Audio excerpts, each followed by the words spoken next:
बिस्मिल्लाहिर्रहमानिर्रहीम। अस्सलाम वालेकुम दोस्तों, आज की जो मैं आपके लिए जॉब लेकर आया हूँ वो है सेंट्रल ऑर्डिनेंस डिपो की जो है वो वैकेंसीज़ हैं। ठीक है, इसमें जो है वो आप अप्लाई कर सकते हैं। कम से कम तालीम वाले अफराद जो हैं वो इसमें अप्लाई कर सकते हैं। अप्लाई का मुकम्मल तरीक़ाकार क्या है मैं आपको इसी वीडियो में समझाऊँगा, आपने वीडियो को एंड तक देखना है। तो वीडियो शुरू करने से पहले एक छोटी सी रिक्वेस्ट है, जो भी फ्रेंड्स मेरे चैनल पर नए हैं चैनल लाजमी सब्सक्राइब कर दें, बेल आइकन प्रेस कर दें ताकि आने वाली जो मेरी नई जॉब की वीडियोज़ हैं उनका नोटिफिकेशन आपको आसानी से मिलता रहे। तो बगैर टाइम वेस्ट किए सबसे पहले जो है मैं आपको एडवर्टाइजमेंट दिखा देता हूँ जी। यहाँ पर आप देख सकते हैं जी, इसमें जो है वो ये वैकेंसीज़ हैं। ठीक है, COD में। ठीक है, सेंट्रल ऑर्डिनेंस डिपो।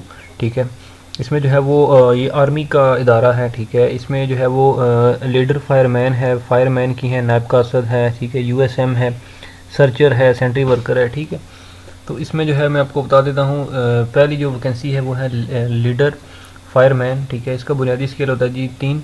इसमें आपकी तालीम होनी चाहिए जी प्राइमरी। ठीक है, और इलाकाई कोटा जो है वो मुकामी होना चाहिए। ठीक है, मुकामी से मुराद ये है कि ये जो है वो COD जेलम काला जेलम की जॉब्स हैं। तो जेलम के जो भी ज़िले जेलम के जो भी इसकी तहसील हैं वो वहाँ के अफराद जो हैं वो इसमें अप्लाई कर सकते हैं। ठीक है, तो इसमें जो उम्र की हद है आपकी वो है 18 से 25 साल सिविलियन के लिए।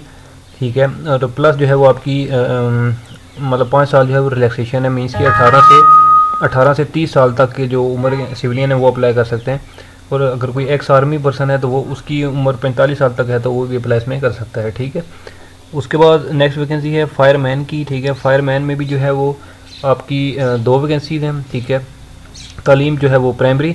ठीक है, और मकामी होना चाहिए ये भी। ठीक है, और ईज़न का मतलब है कि ये सेम है। ठीक है, उम्र की ये और सबका फ़ौजी के लिए भी सेम है। ठीक है, उसके बाद नेक्स्ट है जी नायब कासद की एक वैकेंसी है, तालीम प्राइमरी और बाकी इलाकाई कोटा ये भी, और उम्र की हद भी सेम।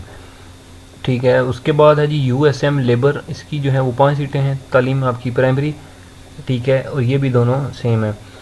उसके बाद सर्चर की जो है वो एक वैकेंसी है, तालीम आपकी प्राइमरी होनी चाहिए, बाकी ये दोनों चीज़ें सेम है। उसके बाद सेंट्री वर्कर की एक सीट है, तालीम आपकी प्राइमरी और ये भी दोनों चीज़ें सेम है। ठीक है जी, तो ये सारी जो है जॉब्स की डिटेल थी। ठीक है, अब मैं आपको बता देता हूँ जी कि आपने अप्लाई कैसे करना है और अप्लाई की लास्ट डेट क्या है। ठीक है, इसमें जो है वो दरख्वास्त के हमरा। ठीक है, आप जो एप्लीकेशन लिखेंगे, ठीक है, बाई हैंड एप्लीकेशन लिखनी है जॉब के लिए। उसके बाद आपके ID कार्ड की कॉपी, तालीमी असनाद की कॉपियाँ, तजर्बे की कॉपी, डोमिसाइल की कॉपी और जो है वो डोमिसाइल की तस्दीक शुदा कापियाँ। ठीक है, और पोस्टल आर्डर 100 रुपये का आपको जो है वो पोस्ट ऑफिस से मिलेगा। ठीक है, वो आपने भेजना है बनाम कमांडेंट COD काला जेलम, इस एड्रेस पर आपने जो है वो ये सारी चीज़ें अपनी भेज देनी है। ठीक है, और जो इसमें अप्लाई की जो लास्ट डेट है, ठीक है, मैं आपको बता देता हूँ, आपकी इसमें अप्लाई की लास्ट 30 अप्रैल 2023। ठीक है, आज 20 अप्रैल है, 30 अप्रैल 2023 तक जो है वो आपके पास टाइम है इसमें अप्लाई करने का। ठीक है, इसमें आई थिंक सो कि बाकी कोई डिटेल जो है वो नहीं है, यही मतलब इसकी डिटेल्स मैंने आपको सारी गाइड कर दी हैं। ठीक है, यहाँ पर एड्रेस मजीद लिखा हुआ है कमांडेंट COD काला जेलम, इस एड्रेस पे आपने अपने डॉक्यूमेंटेशन भेजनी है। ठीक है, अगर इसमें जो है वो किसी को कोई इशू हो, इसमें कोई वीडियो में कोई चीज़ आपको कंफ्यूज कर रही हो, तो आपको चीज़ ना समझ आ रही हो, आप मुझे वीडियो के नीचे कमेंट कर दें, मैं आपको मजीद गाइड कर दूँगा। और उम्मीद करता हूँ कि मेरी ये वीडियो आपको अच्छी लगी होगी। अगर वीडियो अच्छी लगी है तो इस वीडियो को लाइक कर दें, कमेंट कर दें, शेयर कर दें। इंशाल्लाह मैं अगली वीडियो में आपकी खिदमत में दोबारा हाजिर हूँगा, तब तक के लिए मुझे दें इजाज़त। अल्लाह हाफिज़।